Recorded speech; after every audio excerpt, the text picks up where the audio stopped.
Bonsoir les frères et sœurs. C'est vraiment un privilège d'être là, dans la présence de Dieu ce soir. Amen. Hein, nous sommes tous dans la joie ce soir. Oui ou non? Hein, nous réalisons que la grâce de Dieu nous fait d'être ensemble avec nos frères et sœurs pour le louer, pour l'adorer, pour l'exalter, pour exprimer nos cœurs. Quelle grâce! Hein, on doit être reconnaissant ce soir. Oui ou non? Hein, on doit être reconnaissant au Seigneur et pouvoir le louer, l'adorer en toute liberté. Amen.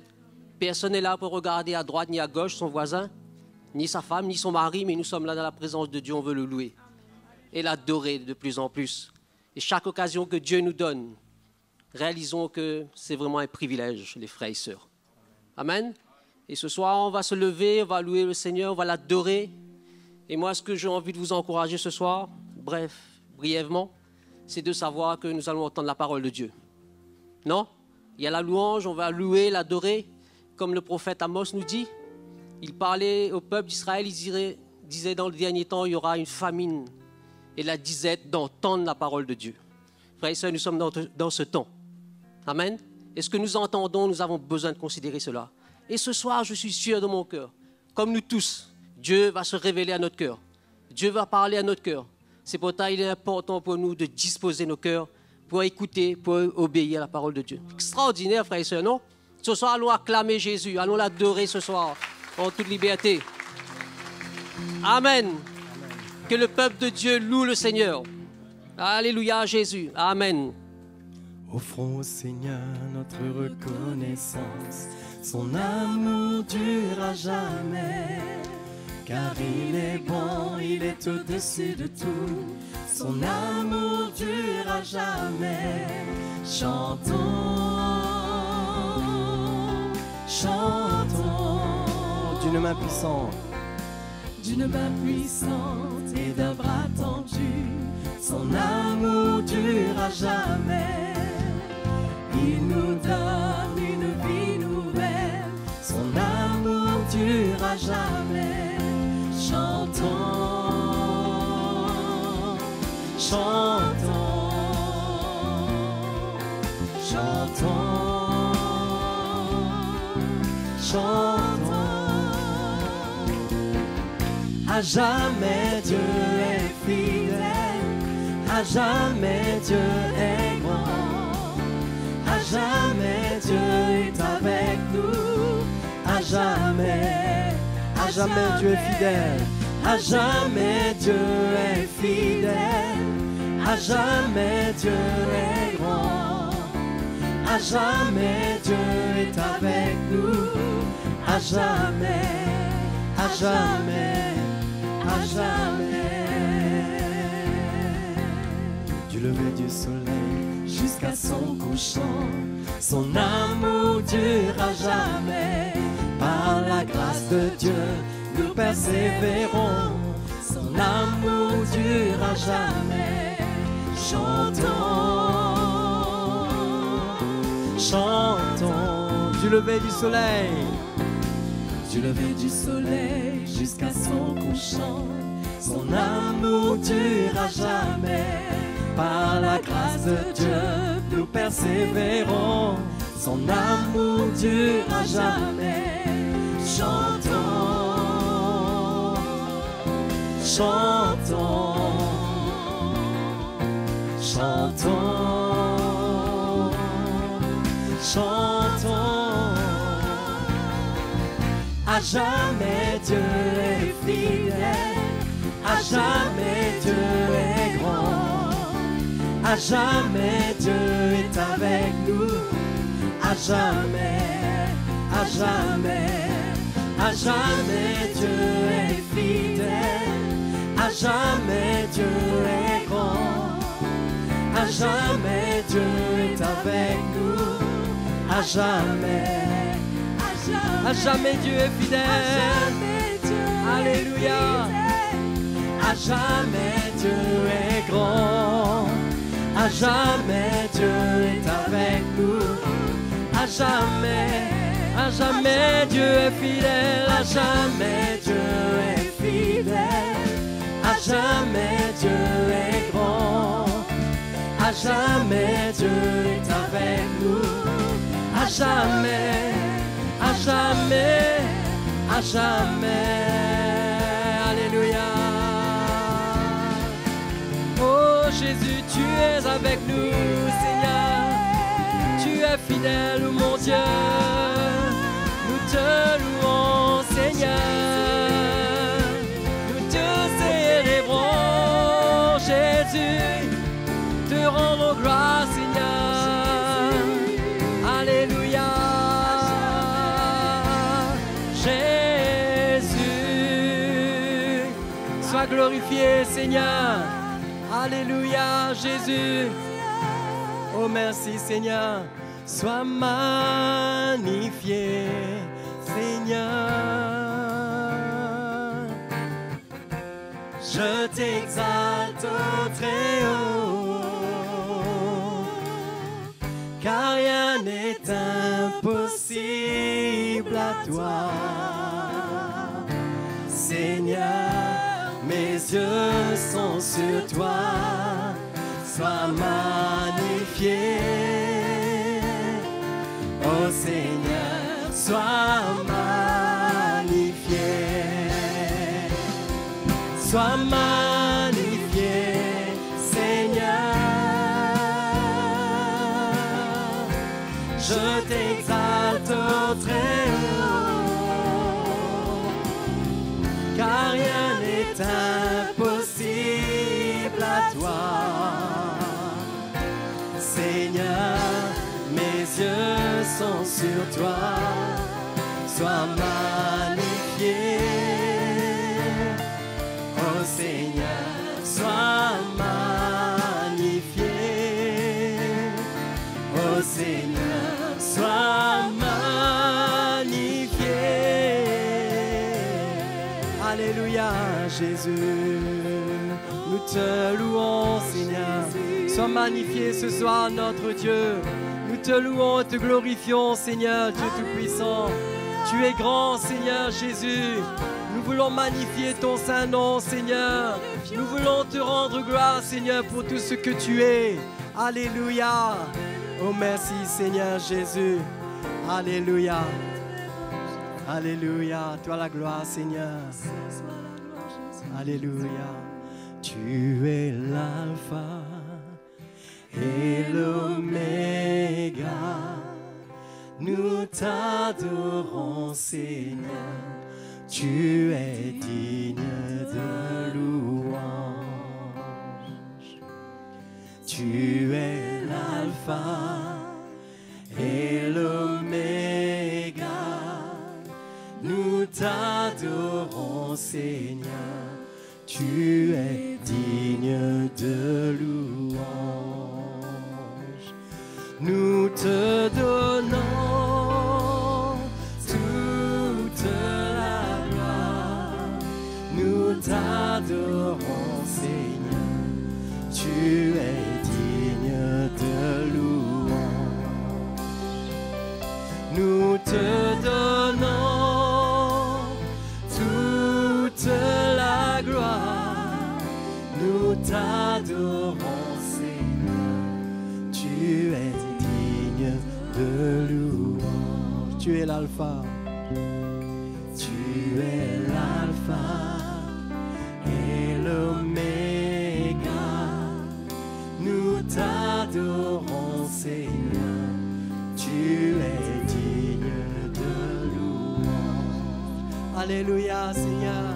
Tu es l'alpha. Oui, Seigneur.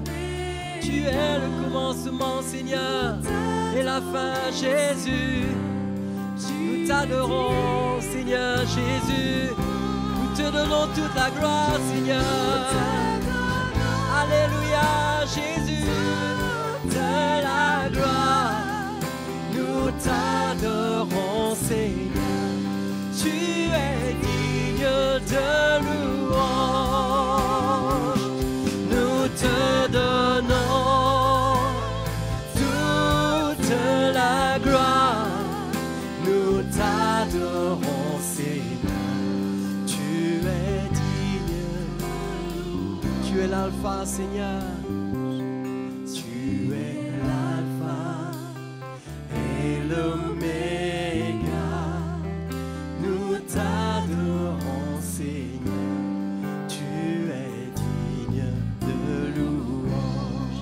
Adorons Jésus ce soir. Tu es l'alpha Oui, Seigneur. et l'oméga. Nous t'adorons, Seigneur. Tu es digne de louange.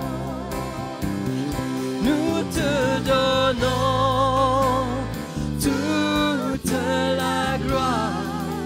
Nous t'adorons, Seigneur. Tu es digne de louange. Nous te donnons toute la gloire. Nous t'adorons, Seigneur. Tu es digne de louange. Te donnons toute la gloire, Seigneur. Alléluia. Nous t'adorons, Seigneur. Tu es digne. Nous te donnons toute la gloire.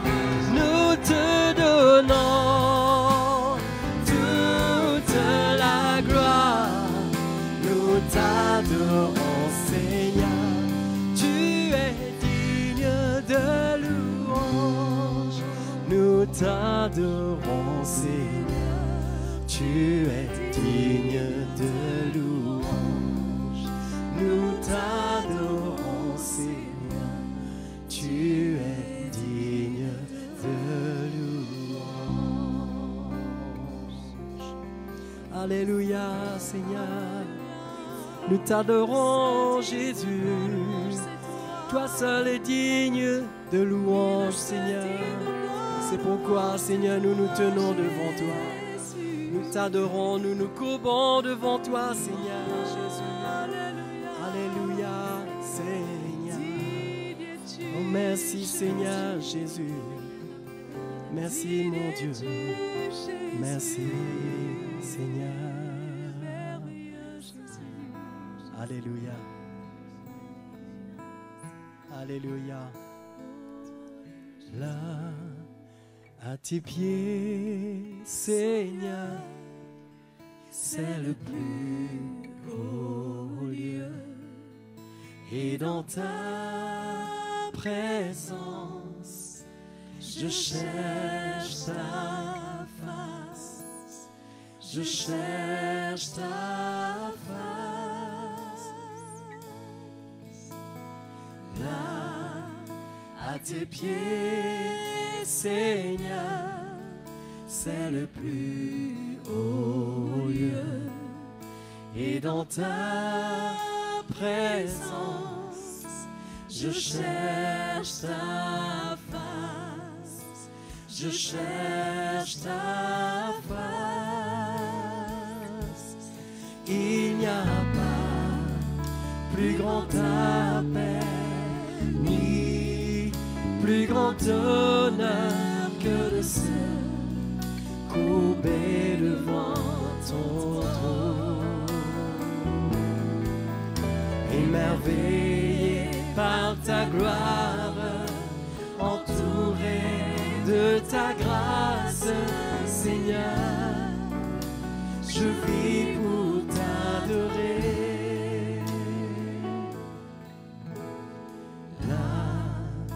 À tes pieds, Seigneur, c'est le plus haut lieu. Et dans ta présence, je cherche ta face. Je cherche ta face. À tes pieds, Seigneur Jésus. Là, à tes pieds, Seigneur, c'est le plus haut lieu. Et dans ta présence, je cherche ta face. Je cherche ta face. Il n'y a pas plus grand appel, ni plus grand honneur que de se courber devant ton trône, émerveillé par ta gloire, entouré de ta grâce, Seigneur. Je vis pour t'adorer, il n'y a pas plus grand appel. Il n'y a pas plus grand appel, ni plus grand honneur que de se courber devant ton trône. Émerveillé par ta gloire, entouré de ta grâce, Seigneur. Je vis pour t'adorer, il n'y a pas de plus grand appel, il n'y a pas plus grand appel, ni plus grand honneur que de se courber devant ton trône. Émerveillé par ta gloire, entouré de ta grâce, Seigneur. Je vis pour t'adorer, oh Seigneur, Seigneur, je vis pour t'adorer, Seigneur, je vis pour t'adorer. Alléluia, Seigneur. Gloire à ton nom, Jésus. Oh, merci, Seigneur. Gloire à notre Dieu. Merci, Seigneur, pour ce que tu as accompli pour nous, pour notre salut, pour la sécurité que nous trouvons en toi. Tu es notre sauveur, tu es notre berger, tu nous conduis. Alléluia. Tu es le berger, le gardien de nos âmes. Merci, Seigneur. Merci ce soir d'ajouter à notre cœur une mesure de foi, une mesure de ta connaissance, pour que nous puissions marcher avec toi, être équipés pour faire face aux séductions, à tout ce qui vient dans ces derniers temps. Te remercions parce que tu équipes ton peuple, tu nous équipes, Seigneur. Et tous ceux qui veulent obéir à ta voix, ils entendront ta voix et ils te suivront, toi le bon berger. Et tu les conduiras en lieu sûr, tu les protégeras, tu les préserveras.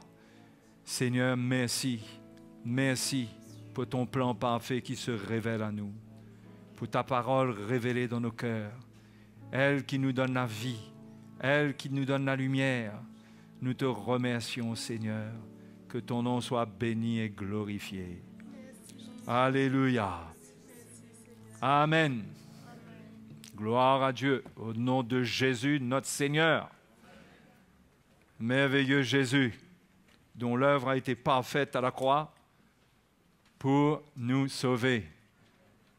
Donc, bonsoir à tous et bonsoir à tous ceux qui vont assister à cette réunion. Ou bonjour, vous pourriez être en heure décalée de là où vous êtes. Et que le Seigneur nous fortifie tous. Combien c'est important d'avoir dans ces derniers temps une révélation claire de la parole de Dieu, du plan de Dieu. Excusez-moi. Avoir une révélation claire du plan de Dieu pour ne pas tomber dans les ténèbres. Hein? Pour ne pas retourner de là où nous sortons, du monde, de la religion. Hein? Peut-être qu'on était des athées, on ne croyait pas en Dieu. Peut-être qu'on croyait plus en la philosophie, je ne sais pas. Mais on doit s'affermir et ne pas négliger cela. Et ne pas croire que tout est gagné. On le dit, on le répète sans cesse. Rien n'est gagné pour un chrétien. Bien sûr, il sait qu'il est un enfant de Dieu, il est sauvé, il se réjouit de cela. Mais il y a un combat à mener, il y a un ennemi qui existe et il ne faut pas prendre à la légère l'appel de Dieu, la parole de Dieu et obéir à la parole de Dieu. Hein? Et comme on l'a vu récemment, le plan de Dieu pour nous quand on regarde ce que le Seigneur dit dans Zacharie, au chapitre 4, nous étions partis de là, dimanche. Si vous n'étiez pas là, dimanche, je vous encourage à l'occasion, quand vous verrez le message se présenter, de l'écouter. Ça complétera ce que je vais vous partager ce soir. Au chapitre 4 de Zacharie, au verset 6.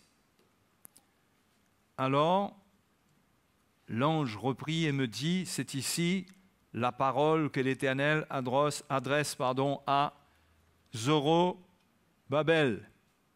Ce n'est ni par la puissance, ni par la force, mais c'est par mon esprit, dit l'Éternel des armées. Cette parole a été adressée à Zorobabel, mais elle est écrite, elle est dans la parole de Dieu pour nous encourager et nous montrer que Dieu, son plan pour nous, son plan parfait, c'est qu'on ne compte pas, c'est qu'on ne s'appuie pas sur la chair, mais c'est qu'on s'appuie sur son esprit, qu'on ne compte pas sur nous-mêmes. Et dans Philippiens au chapitre 3, Philippiens chapitre 3,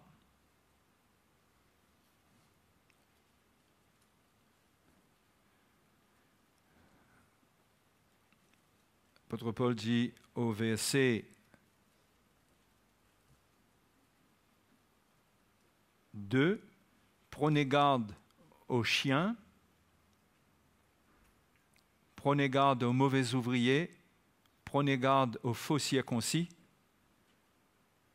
car les circoncis, c'est nous qui rendons à Dieu notre culte par l'Esprit de Dieu, qui nous glorifions en Jésus-Christ et qui ne mettons point notre confiance en la chair. Quand on est chrétien, on devient chrétien, ce n'est pas pour mettre notre confiance en la chair, mais en l'esprit. Le culte qu'on rend, c'est-à-dire le service, notre service pour Dieu, tout ce qu'on est appelé à faire pour Dieu, on ne peut pas l'accomplir dans notre propre force. Il nous faut la puissance du Saint-Esprit. C'est pourquoi lorsque nous sommes sauvés, Dieu nous fait la promesse que le don du Saint-Esprit est pour tous ses enfants, tous ceux qui l'appellent. Le livre des Actes nous dit en aussi grand nombre que le Seigneur notre Dieu les appellera. Donc le don du Saint-Esprit, le baptême dans le Saint-Esprit est important. Ça ne veut pas dire que quelqu'un qui n'est pas baptisé dans le Saint-Esprit, il n'est pas sauvé, mais c'est un équipement très important pour le service, pour grandir dans le Seigneur, pour faire des expériences avec Dieu qui sont très particulières. Donc, cette recherche de la plénitude du Saint-Esprit, le baptême dans le Saint-Esprit, doit animer le cœur de tous les croyants, parce que sinon, on va s'appuyer sur notre chair. Et quand on s'appuie sur la force qu'il y a en nous-mêmes, on se découragera. On se découragera. Parce que la chair ne peut pas être agréable à Dieu. Elle n'est pas acceptée dans la communion avec le Seigneur. Elle ne peut pas se soumettre à la loi de Dieu. Faire des efforts par nous-mêmes sans l'Esprit, c'est vraiment se préparer à de grands découragements. Donc, nous avons reçu le Saint-Esprit après avoir reçu l'Évangile, après avoir compris que nous devons identifier notre vie à la croix de Christ. Maintenant, nous comprenons l'importance dans cet alignement-là des choses que Dieu amène dans notre vie, l'importance du ministère, du rôle du Saint-Esprit dans notre vie, dans l'Église, dans notre vie à nous, au milieu de nous. C'est très, très important. Et c'est un don que Dieu nous a fait et que Jacques dit que Dieu chérit. On l'a lu la dernière fois dans Jacques chapitre 4. Jacques chapitre 4. Au verset 5. Croyez-vous que l'Écriture parle en vain? C'est avec jalousie que Dieu chérit l'Esprit qu'il a fait habiter en nous. On voit que le don du Saint-Esprit n'est pas quelque chose de léger que Dieu nous a donné juste comme ça. Mais Dieu chérit cela. Cela nous montre la manière dont nous-mêmes nous devons considérer la personne du Saint-Esprit, son rôle. Son rôle. Son rôle est important parce que Dieu chérit l'Esprit qu'il a fait habiter en nous. Il veut que notre vie de foi, que notre vie chrétienne prenne pour appui le Saint-Esprit qu'il a fait habiter en nous. Parce que ça ne sera pas par notre force, par notre puissance, par notre intelligence, mais c'est par le Saint-Esprit. C'est valable pour nous. Et ici, l'apôtre Jacques dit que l'Écriture ne parle pas en vain. C'est avec jalousie que Dieu chérit l'Esprit qu'il a fait habiter en nous. Avec jalousie. Juste avant, Jacques dit qu'il parle des adultères, des chrétiens adultères. Il dit « adultères que vous êtes ». Ne savez-vous pas que l'amour du monde est inimitié contre Dieu? Celui donc qui veut être ami du monde se rend ennemi de Dieu. Voyez?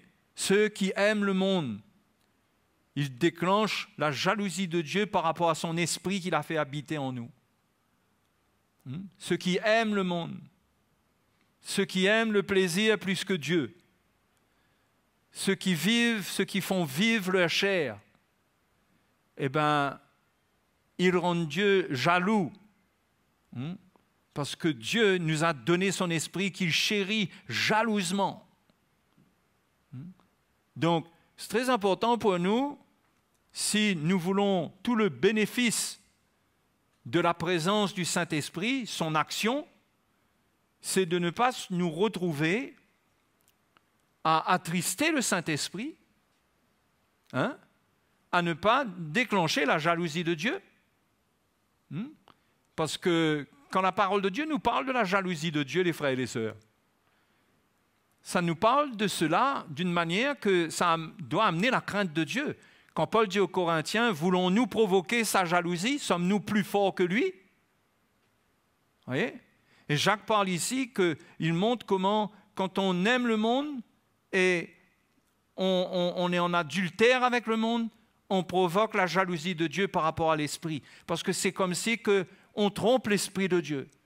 Parce que l'Esprit de Dieu a été mis dans notre cœur pour être tout pour nous de la part du Seigneur Jésus. Donc, nous devons veiller si nous voulons vivre une vie de plénitude de l'Esprit. Parce que c'est ce que Paul dit dans Éphésiens. Soyez remplis du Saint-Esprit. Soyez continuellement remplis du Saint-Esprit. Un chrétien doit chercher ça.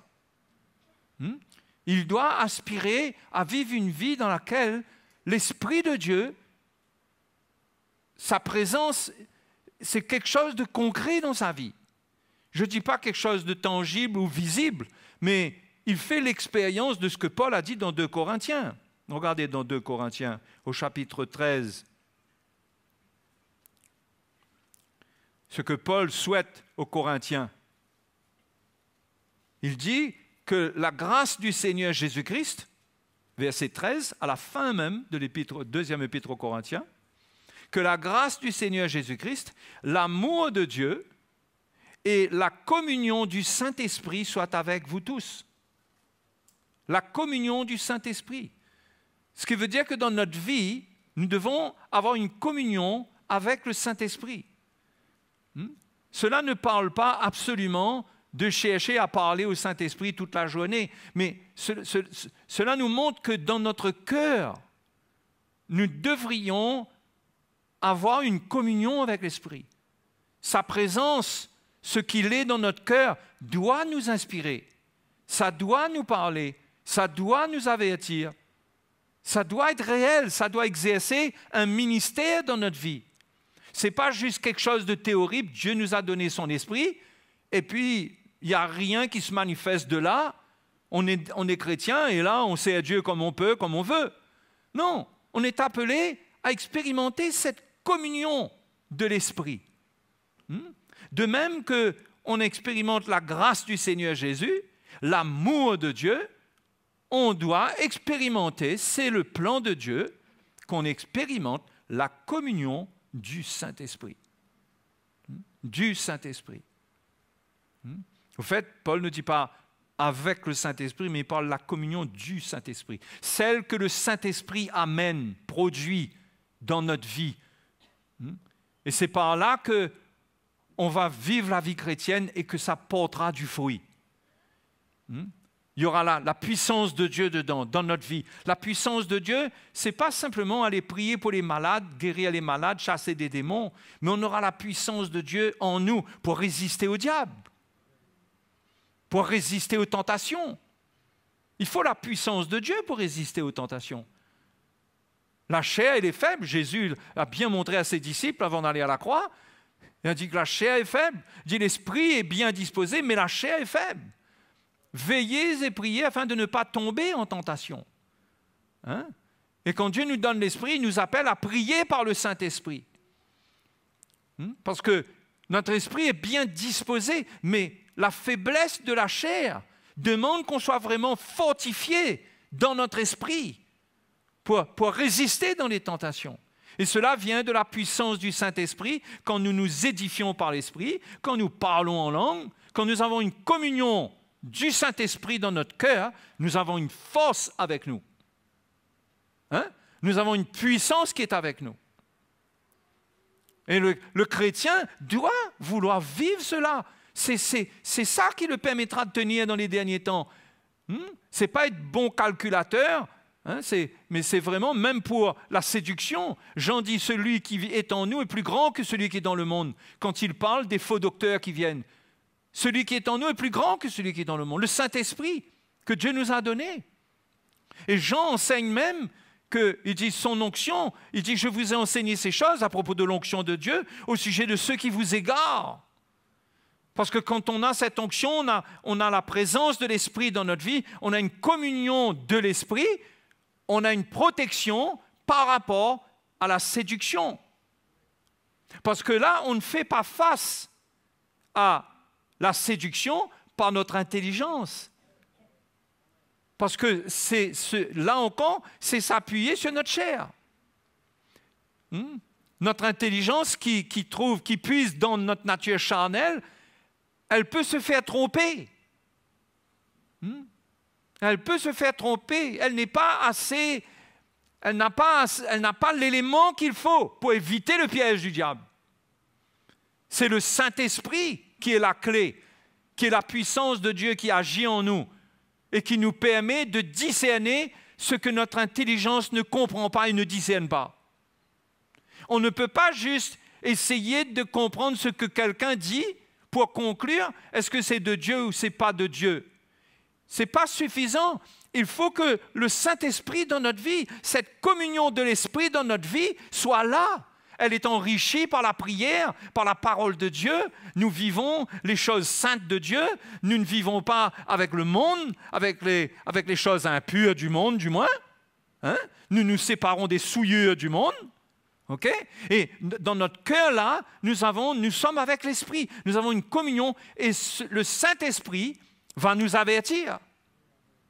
Parfois, peut-être qu'on ne comprendra pas pourquoi, mais l'Esprit de Dieu mettra dans notre cœur un avertissement et nous dira « Fuis, sors de là, n'écoute pas ça. » Et même si on dirait tout est extraordinairement bien dit, bien expliqué, mais on peut avoir le Saint-Esprit voir au-delà de ce que nous pouvons voir et comprendre. Donc, dans les derniers temps, cette communion de l'Esprit, mes frères et mes sœurs, elle est hyper importante pour nous. Elle est vitale pour notre foi. Sinon, ça veut dire que nous essayons, avec la connaissance que nous avons du message de Dieu, avec ça seulement, nous essayons de voir si quelqu'un il est dans le bon esprit ou pas. Bien sûr qu'on peut se faire une idée, avec le message de la croix, avec la révélation qu'on peut avoir. Il y a une connaissance qui est là. Mais à un certain niveau, avec le niveau de séduction qui va venir, de tromperie. Il faudra être équipé de l'esprit parce que notre intelligence a ses limites et ne peut pas voir. Ne peut pas voir, de même qu'avec nos yeux naturels, s'il y a un piège dans la forêt, s'il y a des pièges, on ne peut pas voir. De même qu'un soldat, quand il marche au milieu d'un champ de mines, il ne peut pas voir les mines parce que ses yeux sont limités. Notre intelligence, elle est pareille concernant les pièges de l'ennemi. Elle est limitée, mais l'Esprit de Dieu sait où se trouvent les mines. L'Esprit de Dieu sait. Et si nous avons une communion du Saint-Esprit dans notre cœur, nous allons nous garder. Nous allons nous garder. Croyez-moi, mes frères et sœurs, quand Jean dit « celui qui est né de Dieu se garde lui-même », il ne veut pas dire que le chrétien doit se débrouiller par sa propre force. Vous savez, la parole de Dieu, il faut la prendre, les lettres de la parole de Dieu, il faut prendre l'ensemble et regarder quel est le message que l'apôtre veut faire passer. Et on voit que Jean fait passer ce message à l'époque où il était. Il y avait un danger concernant les fausses doctrines.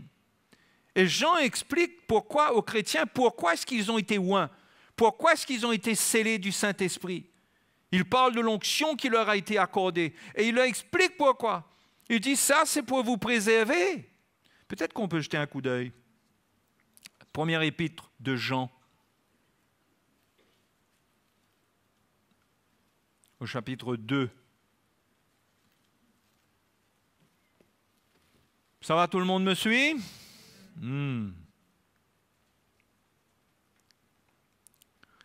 Au chapitre 2 et le verset 20. Pour vous, vous avez reçu l'onction de la part de celui qui est saint, et vous avez tous de la connaissance. Là, il parle de la même chose, il parle d'une connaissance à cause de l'onction. Il ne parle pas d'une connaissance intellectuelle. Là, il ne parle pas de la connaissance de la Bible. Là. Il parle de la connaissance produite par l'onction de Dieu, par le Saint-Esprit dont on a été scellé. Et cette onction contient une connaissance. Elle a la connaissance de ce qui est de Dieu et ce qui n'est pas de Dieu. Je vous ai écrit, non que vous ne connaissiez pas la vérité, mais parce que vous la connaissez et parce qu'aucun mensonge ne vient de la vérité. Regardez plus bas au verset 26. Je vous ai écrit ces choses au sujet de ceux qui vous égarent. Pour vous, l'onction que vous avez reçue de lui demeure en vous, et vous n'avez pas besoin qu'on vous enseigne. Mais comme son onction vous enseigne toutes choses, et qu'elle est véritable, et qu'elle n'est point un mensonge, demeurez en lui selon les enseignements qu'elle vous a donnés. Vous comprenez qu'il ne s'agit pas ici de l'enseignement de la parole de Dieu, l'enseignement de la Bible. Ça parle de l'enseignement qui est dans l'onction que Dieu a donnée. Ce n'est pas un enseignement théologique. C'est ce que l'onction produit. Cette onction contient une connaissance, un discernement, et cette onction peut déclencher un avertissement. Il dit, mais comme son onction vous enseigne toutes choses et qu'elle est véritable. Il dit, vous n'avez pas besoin qu'on vous enseigne. Il ne parle pas de l'enseignement de la parole de Dieu, sinon on n'aurait pas besoin de s'asseoir pour écouter l'enseignement de la Bible, de la parole de Dieu. Il ne parle pas de ça là quand il dit vous n'avez pas besoin qu'on vous enseigne. Il parle de l'onction, c'est un enseignement que seule l'onction de Dieu peut produire dans le cœur d'un chrétien. Que ce n'est pas la connaissance du plan de Dieu, de la doctrine. C'est une connaissance qui vient par l'Esprit et qui dévoile des choses. S'il y a un plan de l'ennemi, ça dévoile qu'il y a un plan de l'ennemi. Il y a un témoignage qui vient dans le cœur. Et pour vivre cela, il faut la communion du Saint-Esprit dans nos cœurs. On ne peut pas aller aujourd'hui vivre sans cela et croire que nous, on va faire face. Mais mes frères, mes sœurs, le diable, il est beaucoup plus malin que nous. Nous, là, on a quoi, nous, là? On a 30 ans, 40 ans, 50 ans? Vous savez, ça fait combien de temps que le diable observe l'humanité? Il connaît la chair de l'homme depuis des millénaires. Il connaît sa faiblesse, il sait exactement. Il sait exactement. Donc, il ne faut pas essayer de jouer au malin. Il faut comprendre qu'il faut cette onction dans notre vie. Et l'apôtre Jean dit, son onction vous enseigne toutes choses. Elle est véritable, elle n'est point un mensonge. Ce que tu ressens dans ton cœur, là, fie-toi là-dessus. Fie-toi là-dessus. Mais si tu n'as pas la communion de l'esprit, tu peux perdre le contact avec ça. Et juste gérer la vie avec ton intelligence. Et tu peux te faire séduire. C'est pourquoi il faut s'édifier par le Saint-Esprit. Hein? Est-ce que c'est clair pour vous ce verset-là? Vous n'avez pas besoin qu'on vous enseigne. Hein? C'est écrit aussi dans Hébreux chapitre 8. Il y a des chrétiens qui ne comprennent pas ça. Et ils croient qu'ils n'ont pas besoin d'être à l'église. Ils n'ont pas besoin. Ils n'ont pas besoin d'être enseignés. Parce qu'ils ont l'esprit qui leur enseigne toutes choses. Ils ne comprennent pas. Même dans Hébreux, concernant la Nouvelle Alliance, au verset 11, chapitre 8, quand l'apôtre qui écrit cette épître parle du ministère de l'Esprit qui va écrire les lois de Dieu dans le cœur, au verset 11, il dit « Personne n'enseignera plus son concitoyen, ni personne son frère en disant « Connais le Seigneur », car tous me connaîtront. » Ça parle de quoi? Ça parle de la communion de l'Esprit qui permet à un chrétien de connaître Dieu. C'est dans son cœur qu'il connaît Dieu. Ce n'est pas une connaissance de versets de la Bible et de toutes ces choses-là. C'est dans son cœur qu'il connaît Dieu. Il a été oint, il a été mis en communion avec Dieu. Donc personne n'a pas besoin de lui enseigner et de lui dire « Connais le Seigneur ». Il connaît le Seigneur dans son cœur. Ça ne veut pas dire qu'il n'a pas besoin de la parole de Dieu. Est-ce que vous comprenez, là, les frères et sœurs? Ça ne veut pas dire qu'il n'a pas besoin de l'enseignement de la parole de Dieu, puisqu'ici, ça ne parle pas de l'enseignement de la parole de Dieu, ça parle de l'enseignement produit par l'onction dans le cœur de quelqu'un. Je ne sais pas si vous voyez la différence. Parfois, on mélange tout. C'est pourquoi on ne peut pas comprendre la parole de Dieu tout seul. Il faut la révélation de l'Évangile, encore une fois, apportée par ce que Dieu oint, pour nous expliquer, pour nous montrer ce qu'il y a dedans. Parce que, encore une fois, notre intelligence, elle est limitée même pour comprendre les choses du Seigneur. Donc, on peut comprendre que c'est important d'avoir un cœur pur pour garder cette communion-là. Pour garder cette communion du Saint-Esprit. Parce que si nous attristons le Saint-Esprit, nous ne pouvons pas attrister le Saint-Esprit et être remplis du Saint-Esprit. Si nous l'attristons et nous vivons comme des rebelles, nous attristons le cœur de Dieu, nous avons des paroles, comme Éphésiens dit. Regardons, on fait un peu d'enseignement, on va un peu dans tous les versets ce soir. Éphésiens chapitre 4 nous le dit, au verset 29.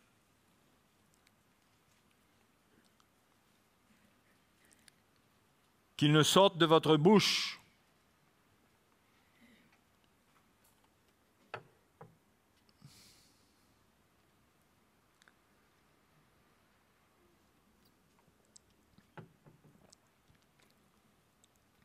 qu'il ne sorte de votre bouche aucune parole mauvaise, mais s'il y a lieu, quelques bonnes paroles qui servent à l'édification et communiquent une grâce à ceux qui l'entendent.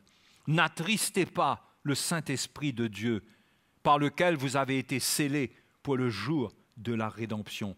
Que toute amertume, toute animosité, toute colère, toute clameur, toute calomnie et toute espèce de méchanceté disparaissent du milieu de vous.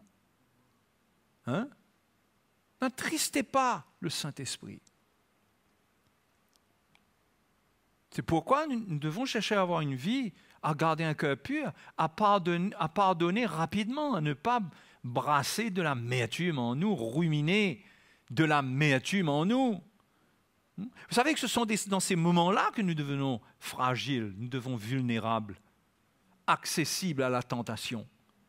quand le cœur est en train de se gâter, c'est là qu'il est le plus vulnérable. Parce qu'il n'entend plus de l'Esprit, il n'a plus la communion du Saint-Esprit. S'il y a une repentance, tout de suite, le sang de Jésus nous purifie. On reste dans la lumière, on est en communion avec Dieu, comme l'apôtre Jean nous dit au chapitre 1 de son épître. Hein? On reste en communion avec Dieu si on marche dans la lumière, mais si on marche dans les ténèbres, on ne se repent pas. Si Dieu nous dit qu'on a péché, et nous on dit nous on n'a pas péché. L'apôtre Jean dit on fait Dieu menteur. Mais si on est rapide pour se repentir ou pour pardonner, on garde notre cœur pur.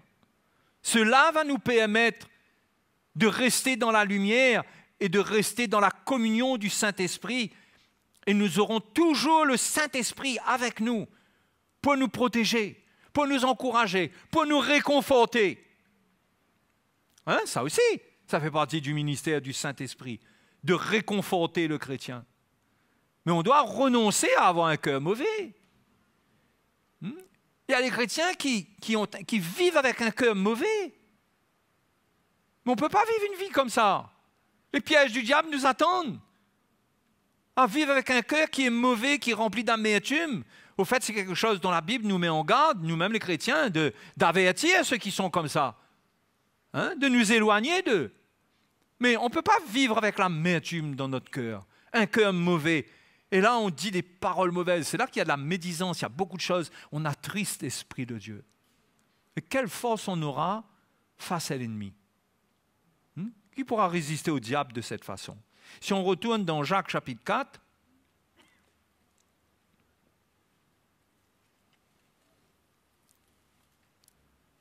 on a lu ce verset qui dit que Dieu chérit l'Esprit qu'il a fait habiter en nous avec jalousie. Le verset 6 dit, Jacques chapitre 4, verset 6, « Il accorde au contraire une grâce plus excellente. C'est pourquoi l'Écriture dit, Dieu résiste aux orgueilleux. Mais il fait grâce aux humbles. Soumettez-vous donc à Dieu. Résistez au diable. » Comment on se soumet à Dieu? On se soumet à Dieu quand on se soumet à l'Esprit de Dieu, quand on marche selon l'Esprit de Dieu. Quand on suit la lumière, l'inspiration qu'il y a dans notre cœur, et quand on suit les avertissements qu'il nous donne, cela nous permet de rester dans la lumière. On obéit, mais quand on est orgueilleux, on en fait à notre tête. On croit que nous, on connaît mieux. Mais Dieu résiste aux orgueilleux. Mais il fait grâce aux humbles. Celui qui ressent que lui, il a besoin du Saint-Esprit, il a besoin du Seigneur. Il ne peut pas par lui-même. Et cela l'amène à crier au Seigneur, à le chercher. Cela l'amène à avoir dans son cœur, journellement, une prière, une attitude de repentance d'un cœur brisé, qui renonce au mal, qui juge le péché, qui juge l'iniquité, qui veut sortir de son cœur, qui veut l'amener à faire des plans. Il juge cela, il a un cœur brisé, il crie à Dieu et il reste dans la lumière et l'Esprit de Dieu est avec lui. Il est en train de se soumettre à Dieu. Il se soumet à l'Esprit que Dieu a fait habiter en lui. Là, il résiste au diable. Là, il peut résister au diable. Sinon, il est sans force. Sinon, il est sans force. C'est pourquoi Jacques continue, il dit « Approchez-vous de Dieu et il s'approchera de vous. » Approchez-vous de Dieu. Ne soyez pas orgueilleux. Cherchez le Seigneur, reconnaissez que sans lui, vous ne pouvez rien faire et soumettez-vous donc à Dieu. Ça veut dire tout ce que Dieu transmet par son esprit à votre cœur, soumettez-vous à cela. Parfois, on demande à Dieu une réponse à nos prières, une directive comme ça. On est un peu comme Gédéon, on veut mettre un tapis, s'il y a la rosée un jour, s'il n'y a pas de rosée le lendemain, on veut des signes. Alors que Dieu peut nous parler clairement par le Saint-Esprit dans notre cœur. Si on est dans la communion du Saint-Esprit, on est vrai, l'Esprit de Dieu sonde, la Bible dit, les profondeurs de Dieu. Dans 1 Corinthiens chapitre 2, il sonde les profondeurs de Dieu.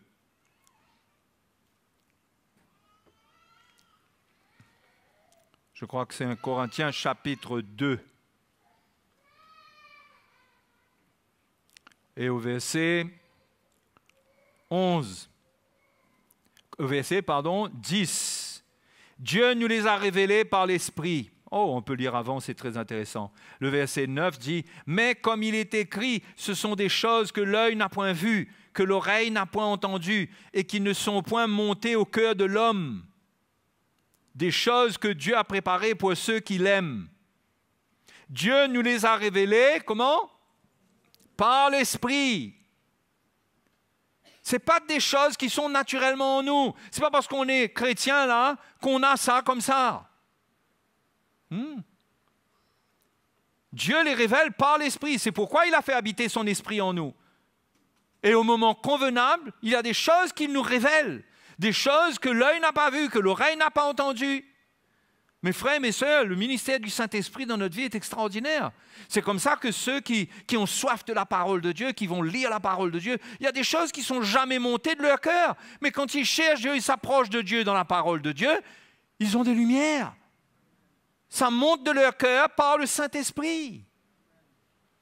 Il y a des passages qu'ils ont lus pendant longtemps, qui ne voulaient pas dire grand-chose pour eux, et tout d'un coup, ça parle à leur cœur, ça frappe leur cœur. Pourquoi? Parce que l'Esprit de Dieu a révélé cela.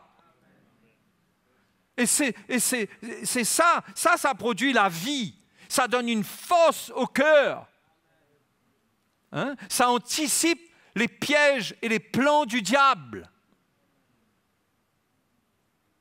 Dieu nous les a révélés par l'Esprit, car l'Esprit sonde tout, même les profondeurs de Dieu. Écoutez, même les profondeurs de Dieu. C'est-à-dire quand Dieu me révèle quelque chose que je n'ai jamais vu, je n'ai jamais compris cette chose-là comme je la vois là. C'est une lumière. Ça ne fait pas de moi quelqu'un qui comprend des choses bizarres, ça. Hein? Et tout d'un coup, je crois, je ne sais pas quelle doctrine. Non, ça reste avec la doctrine, ça. Ça, ce genre d'expérience est jugé par la doctrine. Si quelqu'un comprend quelque chose qui n'est pas relié à la saine doctrine, eh ben, il croit que c'est Dieu qui lui a donné ça, mais c'est de la tromperie.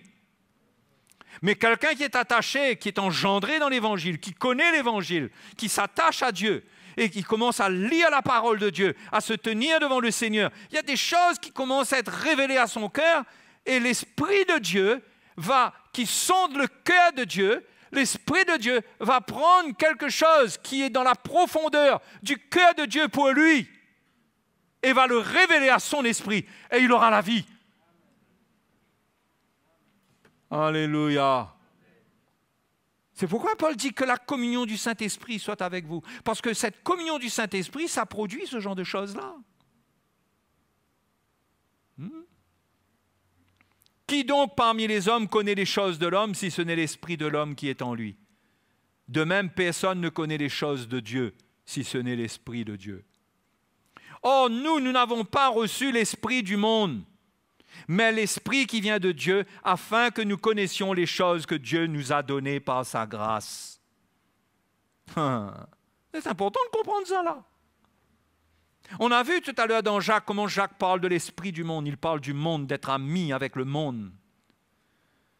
C'est un peu la même chose. Paul dit que nous n'avons pas reçu l'esprit du monde, nous. Nous avons reçu l'esprit de Dieu. L'esprit de Dieu, c'est un esprit qui est totalement séparé du monde. Vous comprenez? C'est séparé du monde. Dans ce que l'esprit nous fait vivre, il n'y a rien de la religion qui existe dans le monde. L'Esprit de Dieu ne fait pas vivre ce qui est dans la religion, ne nous fait pas vivre ce qui est dans la religion. Il prend ce qui est dans le cœur de Dieu.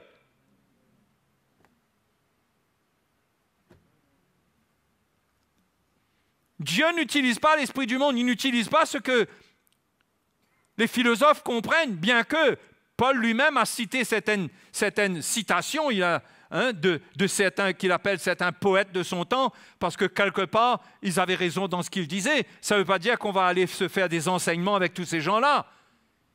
Il y a des bribes de vérité qui peuvent être là, mais attention, ça doit être jugé encore par la parole de Dieu. Donc, Paul même citait certains poètes ou certains prophètes, très rarement, mais il lui arrivait de dire, comme il a dit aux Crétois, l'un de vos prophètes qui a dit telle chose et telle chose. Hein? Crée-toi menteur, vente paresseux, etc. Mais ce n'est pas pour autant que nous sommes appelés à avoir comme base de lumière et d'enseignement et comme moyen l'esprit du monde. Nous sommes séparés de l'esprit du monde, parce que l'esprit du monde vous révèle les choses du monde. Ne peut pas nous révéler l'esprit, les choses de Dieu. Vous comprenez? C'est pourquoi dans notre cœur, on ne peut pas mélanger, et c'est pourquoi Dieu, il chérit jalousement l'esprit. Il veut nous voir vivre par l'esprit de Dieu, par son esprit, pas par l'esprit du monde. Et Jacques dit, celui qui veut être ami du monde, il est ennemi de Dieu. Parce que l'esprit du monde existe pour s'opposer à Dieu. Mes frères et mes sœurs, la fausse religion, elle existe pour s'opposer à Dieu. La culture, les traditions que nous avons pratiquées de la part de nos ancêtres, qui viennent du monde, elles existent pour s'opposer à l'œuvre de Dieu. Nous ne pouvons pas les ajouter dans le programme de Dieu pour nous aider à connaître Dieu. Nous ne pouvons pas dire « ça va m'aider à connaître Dieu, ça, Dieu veut que je pratique ». Non!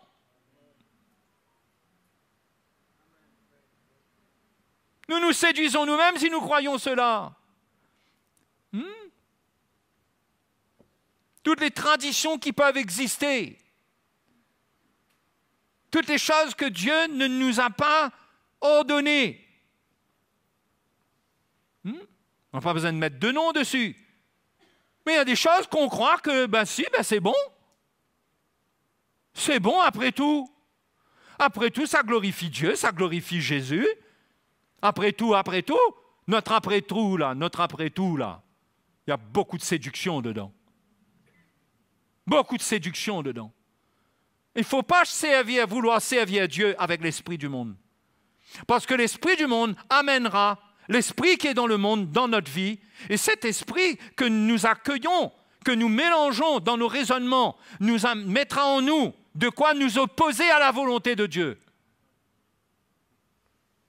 Hein?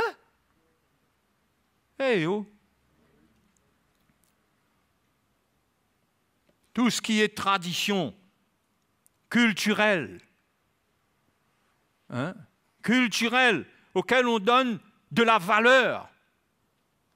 On croit que Dieu n'a rien contre.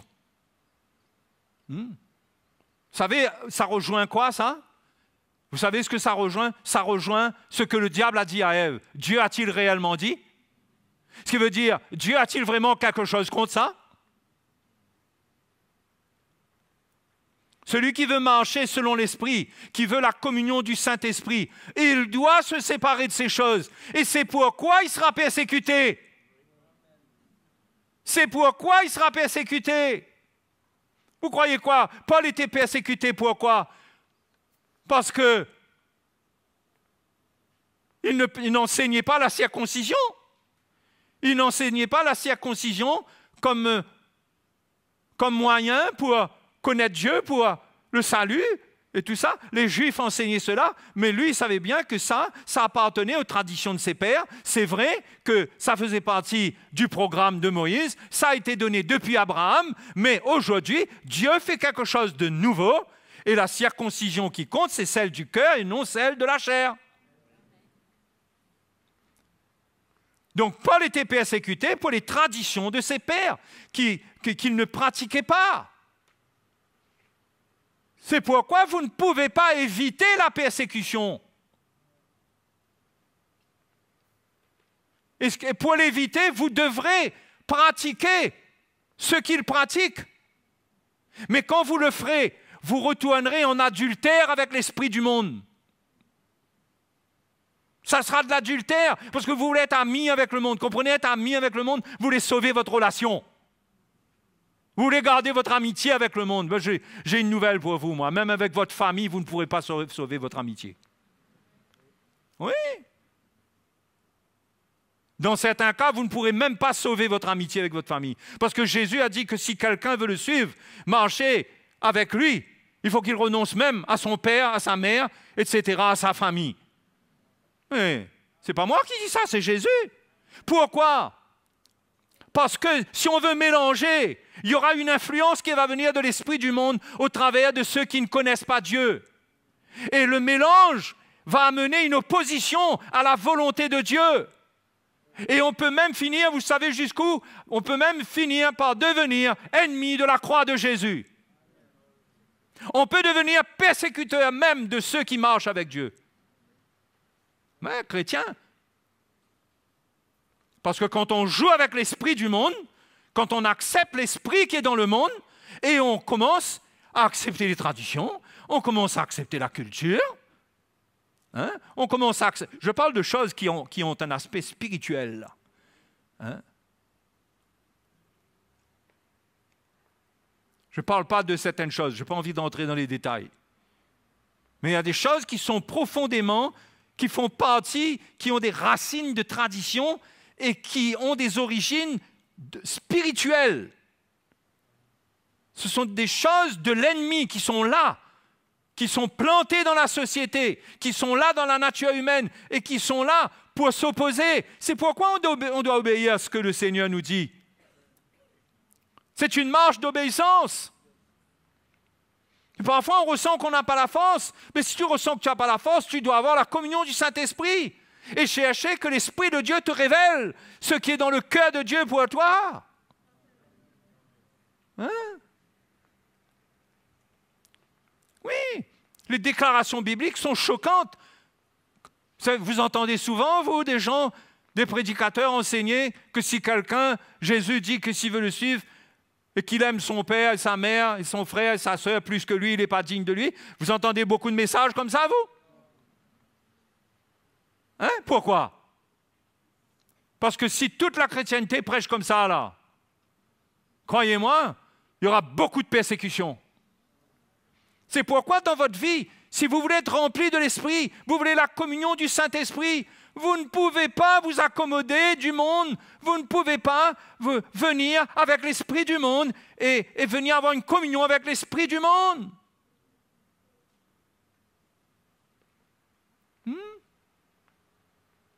C'est pourquoi là, on aborde la fin de l'année. Hein? Ben, y a des gens qui vont être, qui vont rester fermes, et ils seront persécutés. Mais la Bible dit que si vous êtes outragés pour le nom de Christ, l'Esprit de gloire, l'Esprit de Dieu, l'Esprit de gloire repose sur vous. Et dans votre souffrance, le Seigneur vous réconforte. Mais vous restez ferme. Il y a de la persécution, mais vous êtes ferme. Vous serez persécutés.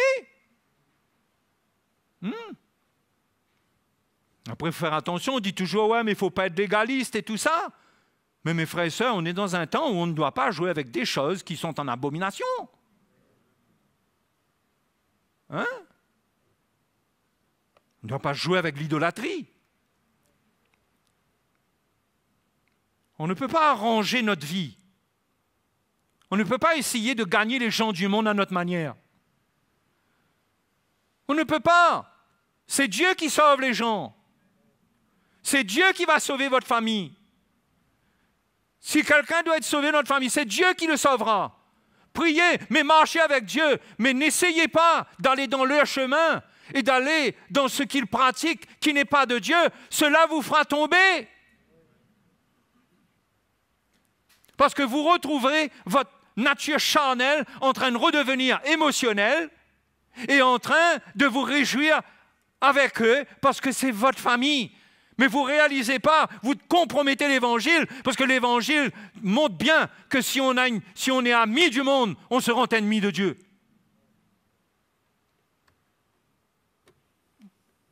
Ben oui. Et tout ça parce qu'on veut être rempli du Saint-Esprit. On ne veut pas être rempli de l'Esprit du monde. On ne veut pas être animé de l'Esprit du monde.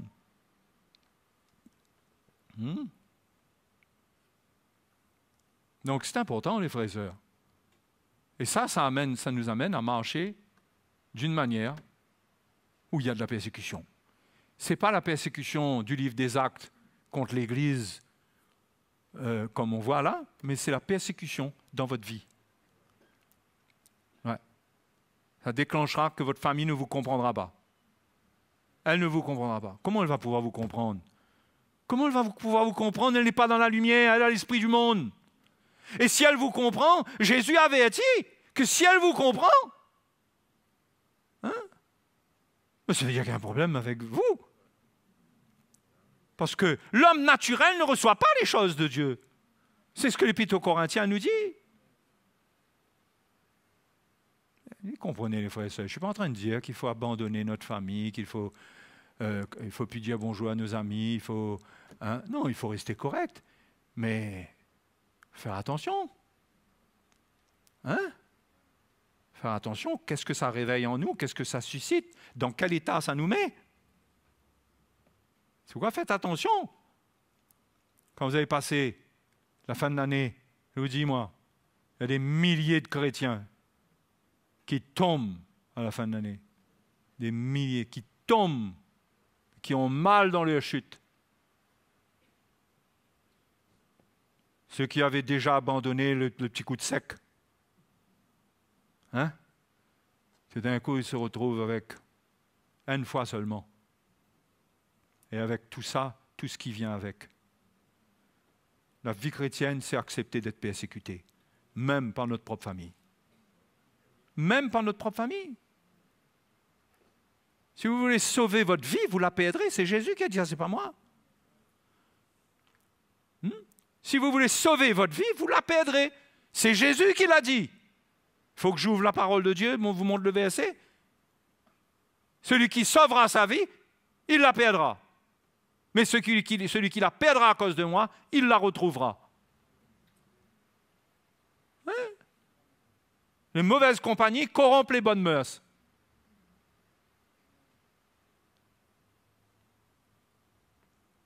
Il faut se protéger dans ces derniers temps.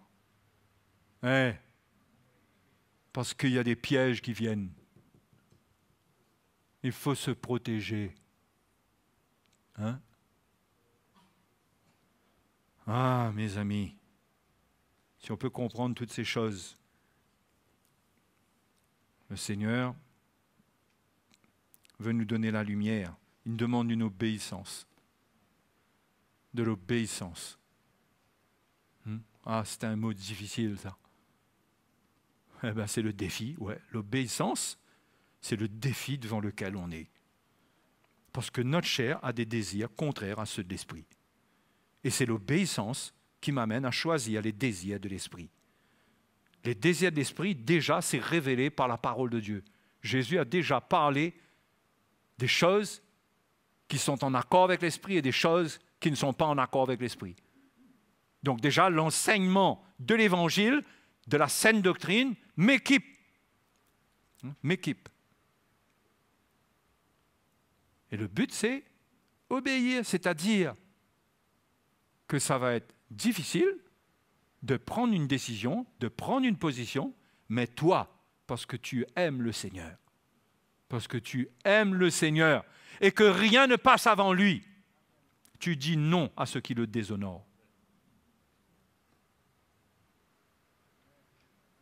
Sinon, on tiédit, sinon on va tiédir. Le chrétien qui choisit de compromettre, il perd la flamme qui est dans son cœur. Il perd la flamme qui est dans son cœur. Or, la flamme qui est dans son cœur. Pour terminer, 2 Timothée chapitre 1 et le verset 6. 2 Timothée 1, 6.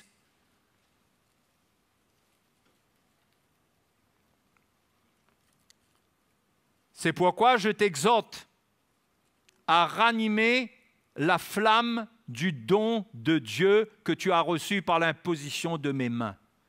Car ce n'est pas un esprit de timidité que Dieu nous a donné. Au contraire, son esprit nous remplit de force, d'amour, de sagesse. Voyez ce qu'il y a dans l'esprit? Hein? Timothée était peut-être timide. Mais Paul avait prié pour lui pour qu'il reçoive le don du Saint-Esprit. Et il lui dit, ranime le don. Ranime. Comment ça? En priant.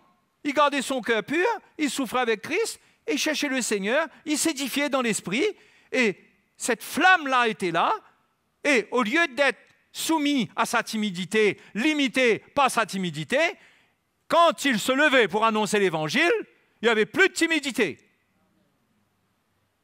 Il parlait dans l'esprit. C'était un esprit de force, d'amour, de sagesse.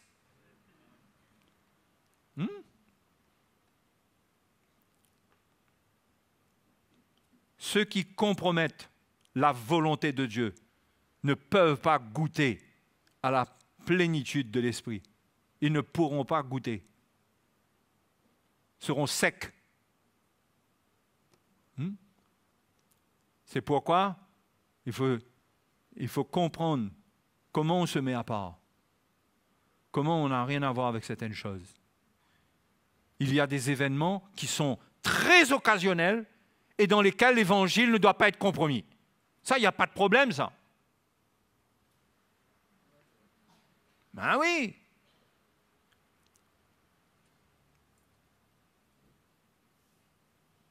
Mais attention, moi je vous avertis. Attention. Dans ces moments-là, votre faiblesse est visée. Ce que vous croyez mort peut reprendre vie. Et vous pourriez être choqué de la manière que ça reprend vie.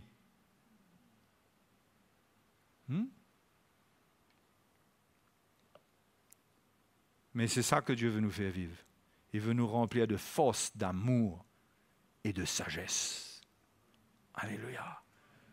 Ça, c'est l'esprit. Ce n'est pas la sagesse de l'homme. Ce n'est pas l'amour de l'homme. Ce n'est pas la force de l'homme. C'est l'esprit. C'est le Saint-Esprit qui communique cela. Donc, n'oublions pas que la communion du Saint-Esprit soit avec nous tous. Avec nous tous. Si vous êtes baptisés dans le Saint-Esprit, priez en langue. Abreuvez-vous de l'Esprit. Abreuvez-vous de la parole de Dieu. Si vous sentez que vous êtes faible, qu'il y a des choses qui sont difficiles pour vous, humiliez-vous devant le Seigneur. Il vous élèvera. Sentez votre misère. Si vous sentez que vous n'arrivez pas, vous êtes irrésolu, vous n'arrivez pas à prendre une décision, Jacques dit, humiliez-vous devant le Seigneur. Ne dites pas juste, moi j'arrive pas, moi je vais continuer comme ça. Non, humiliez-vous devant le Seigneur. Approchez-vous de Dieu, il s'approchera de vous. Il viendra vous secourir, il vous donnera, il vous animera d'un esprit de force, d'amour et de sagesse. Vous arriverez à dire, à proclamer la vérité devant ceux qui ne sont pas d'accord avec vous. Vous serez remplis d'une audace qui va vous dépasser, d'une assurance pour vous tenir ferme sur ce que Dieu vous demande. Et ça va choquer les autres. Et certains vont, tout d'un coup, vont être frappés positivement et certains, ils vont être frappés négativement. Vous n'allez pas leur laisser un bon souvenir. Mais certains vont être marqués pour la prochaine étape pour leur salut. Mais jouer sur plusieurs tableaux, c'est mettre la confusion dans le plan de Dieu. Hein? C'est mettre la confusion. Hein? Un coup, on sert le Seigneur. Hein? On est là en train de servir le Seigneur, le message de la croix. Et puis à côté, on a un petit service en parallèle. Là, hein? Ça s'appelle la compromission. On ne mélange pas. Ça ne veut pas dire non plus qu'on est légaliste. Hein? Qu'on est légaliste. Ça, c'est autre chose. Parce que l'Esprit de Dieu peut témoigner à notre cœur de certaines choses. Mais c'est l'Esprit. Ce n'est pas la recherche de la chair qui est en train de faiblir. Hein? Amen. C'est pourquoi je vous parle avec hardiesse comme ça. J'élève ma voix devant vous avec assurance. Parce qu'on ne joue pas. Ne jouez pas avec votre âme. Et ne croyez pas que vous êtes invulnérable. Hein? Ne croyez pas que vous êtes invulnérable. Ne croyez pas, il y a certains là, que vous pouvez aller vous balader entre les bouteilles de champagne, entre les coupes. entre ceci et entre cela. Ce n'est pas une question que c'est interdit, mais attention, il n'y a pas d'interdit. Tout m'est permis, mais tout n'est pas utile. Tout m'est permis, mais tout n'édifie pas. Attention, mais il y a des choses qui ne sont pas agréables à Dieu et qui vont attrister le Saint-Esprit et je vais me retrouver misérable. Après avoir fait plaisir à tout le monde, je me retrouve avec ma misère. Sans le Seigneur, sans la communion du Saint-Esprit. Hein? Fatigué au lieu de passer la fin de l'année, le visage radieux, victorieux. Donc, mes frères et mes sœurs, il n'y a pas de loi sur les choses, mais il faut que vous soyez conduits par l'Esprit. OK? Et bon? Obéissez. Hein?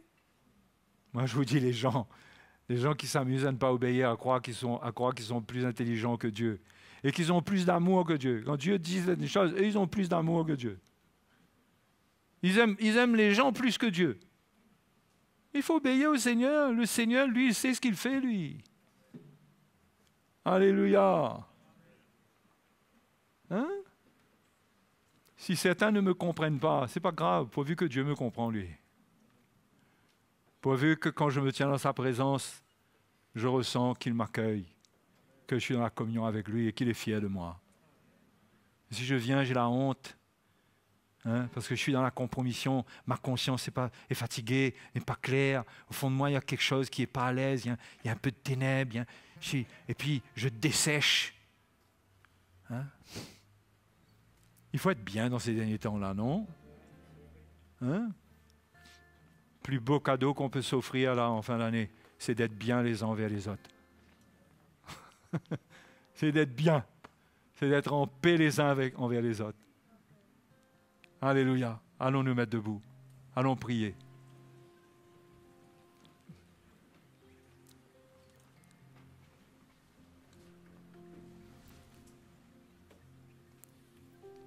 Alléluia. Gloire à Dieu. Gloire à Jésus. Oh Jésus, notre Seigneur, il nous a laissé sa parole. Pourquoi jouer contre sa parole? Pourquoi miser sur autre chose que sur ce qu'il a dit? Parce qu'il a dit que celui qui écoute ma parole et la met en pratique, il écoute et il met en pratique, il bâtit sa maison sur le roc. Mais celui qui écoute et il en fait à sa tête, il ne met pas en pratique, ce qui veut dire qu'il en fait à sa tête, il bâtit sa maison sur le sable. Hein? La ruine va venir dedans. Et ça, c'est valable pour n'importe qui d'entre nous, pour tout le monde. Humilions-nous devant le Seigneur, demandons au Seigneur sa force, qu'il nous équipe, qu'il nous conduise. Il nous a donné son esprit pour nous conduire. Assurons-nous que nous obéissons au Seigneur. Soumettez-vous donc à Dieu et résistez au diable. Ouais.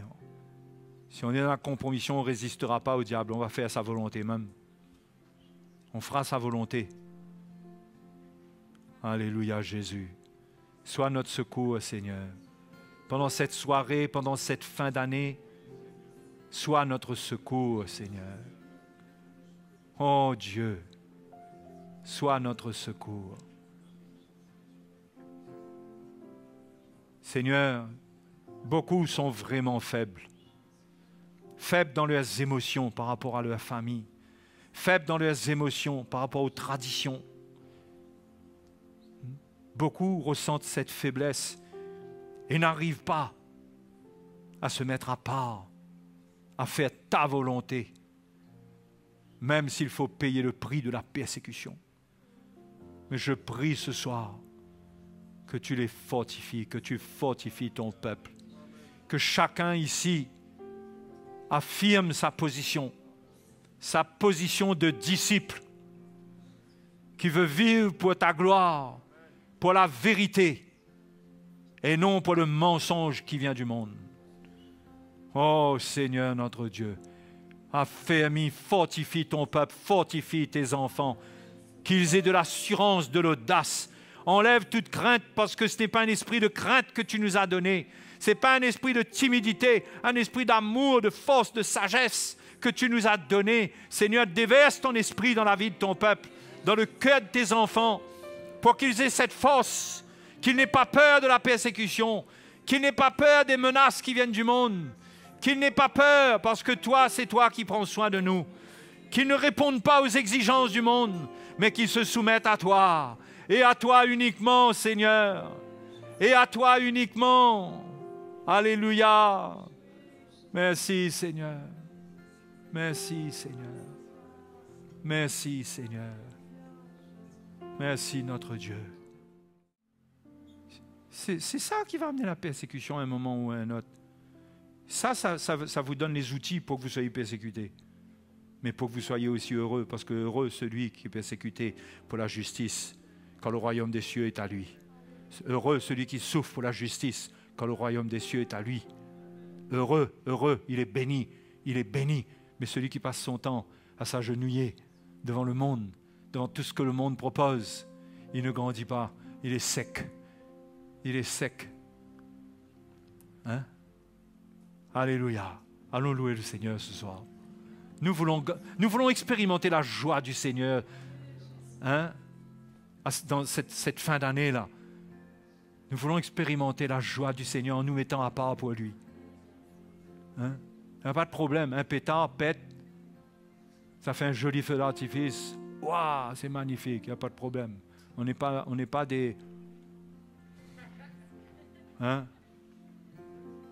On descend, on ne regarde plus les lumières, on ne regarde plus rien. Mais attention de te laisser séduire. Attention de croire que les choses du monde sont belles. Elles sont belles pour t'attirer. C'est pour ça qu'elles sont belles. Elles sont belles pour t'attirer. Mais quand tu auras fini de les consommer, tu seras misérable. Tu auras la mort en toi. C'est ça le monde. On ne veut pas être comme ça à la fin de l'année. Vous voulez être comme ça? Hein? On veut passer un bon moment avec notre famille, avec l'Église, avec les frères et sœurs.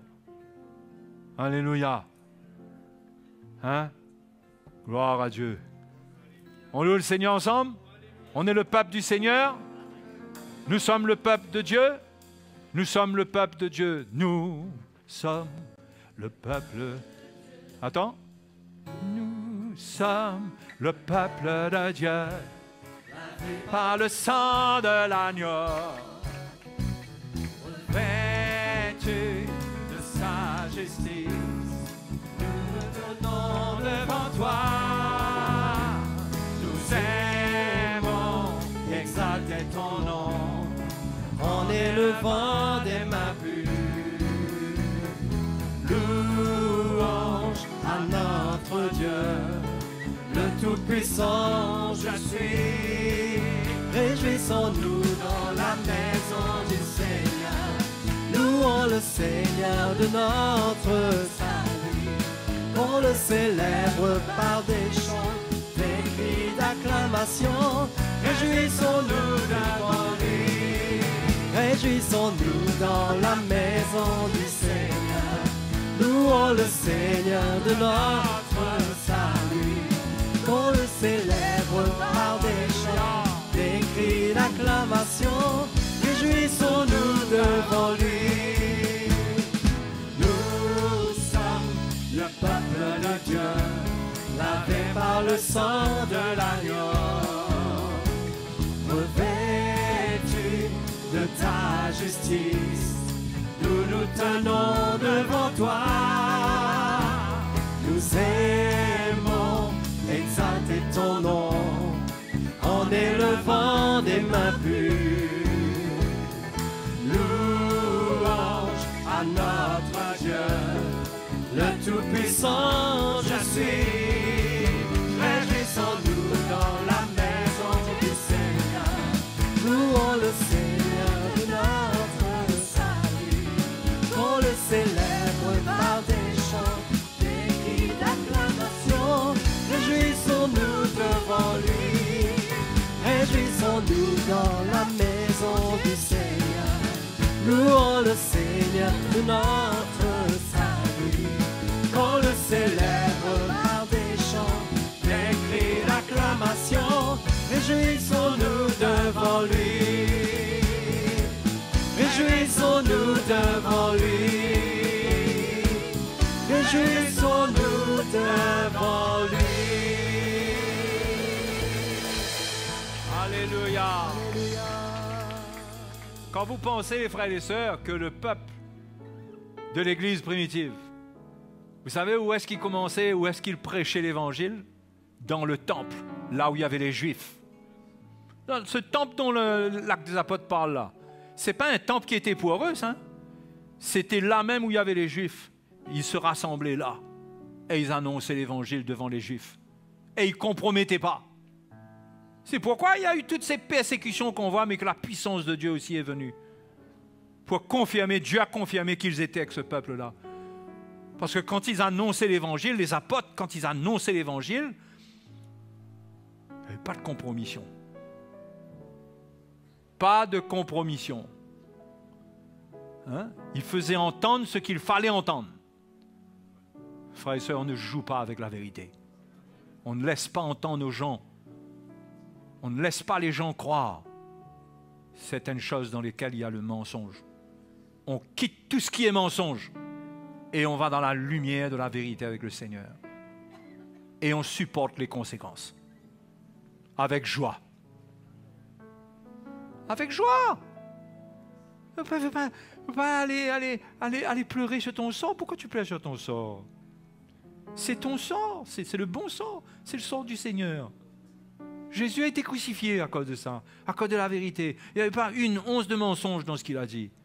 Ça l'a amené sur la croix. Pourquoi se plaindre de notre sort, notre sort? Quel sort? Nous avons la vie éternelle.